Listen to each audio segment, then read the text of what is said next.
مولانا رومی کا قول ہے کہ زخم وہ جگہ ہے جہاں سے روشنی داخل ہوتی ہے۔ یہ قول نہایت گہرا اور روحانی مفہوم رکھتا ہے۔ زندگی میں جب ہمیں دکھ، صدمے یا تکلیف پہنچتی ہے تو بظاہر یہ منفی اور مایوس کن تجربات لگتے ہیں، لیکن رومی ہمیں بتاتے ہیں کہ یہی زخم دراصل ہمارے دل و دماغ کو بیدار کرتے ہیں اور ہمارے اندر شعور، برداشت اور گہرائی پیدا کرتے ہیں۔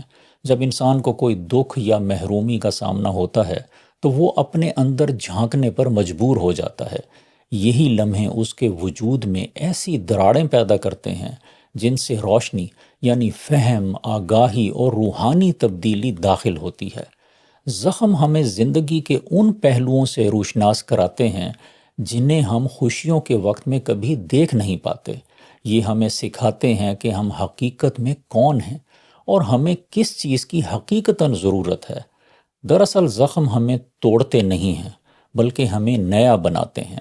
وہ ہمارے اندر کے گھمنڈ، خود فریبی اور کمزوریوں کو دور کرتے ہیں اور ہمیں ایک بہتر اور زیادہ باشعور انسان میں ڈھال دیتے ہیں۔ جو انسان اپنے زخموں سے سیکھتا ہے وہ اندر سے نکھر جاتا ہے۔ زخم کو کمزوری نہ سمجھیں بلکہ یہ ہماری روح کی سب سے قیمتی کھڑکی ہو سکتی ہے جو شاید پہلے کبھی نہ کھلی ہو۔